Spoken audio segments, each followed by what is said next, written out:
Le nombre de créations d'entreprises est de nouveau en hausse au mois de mars, plus 1,2% après plus de 2% en février.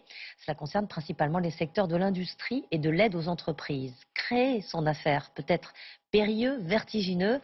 Certains préfèrent se lancer à l'abri d'une marque, d'une franchise. Et c'est une recette gagnante. L'enquête de Raphaël Asensio et Mathieu Nivenglowski.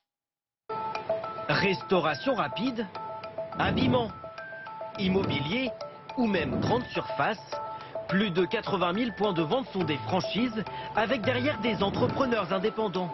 Leur point fort, ces boutiques sont immédiatement reconnaissables, ce qui rassure ce jeune ingénieur. Pour moi, une franchise, c'est plutôt une question de qualité, d'être sûr, comme je connais déjà la franchise elle-même, d'avoir un produit qui est conforme à ce que j'attends. C'est aussi une recette gagnante pour les entrepreneurs. Aurélien Wagner est propriétaire de 2 boulangeries franchisées. Tu vois, là on voit qu'ils sont bien poussés. Oui. Quand il décide de devenir son propre patron il y a 6 ans, il choisit une enseigne déjà très implantée, une marque connue avec des produits incontournables. Ah, ça aide, automatiquement. On a des produits phares, donc chez nous c'est les cookies, c'est un moteur. La marque est connue de nos clients, donc dans le coup ça optimise l'efficacité pour développer le chiffre d'affaires.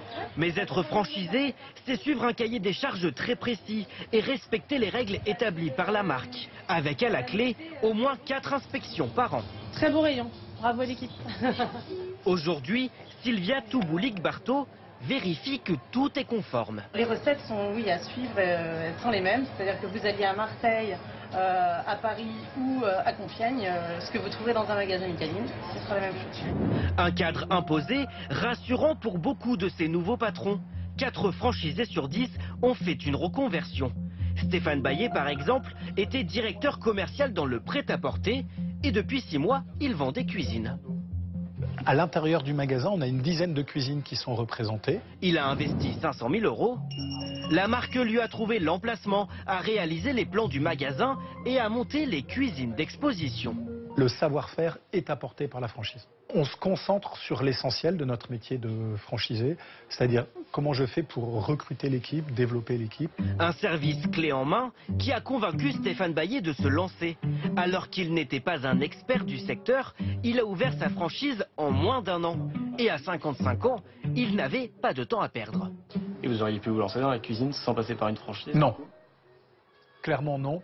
Ou alors si j'avais voulu le faire, ça m'aurait pris 50 plus. Et j'en avais pas envie.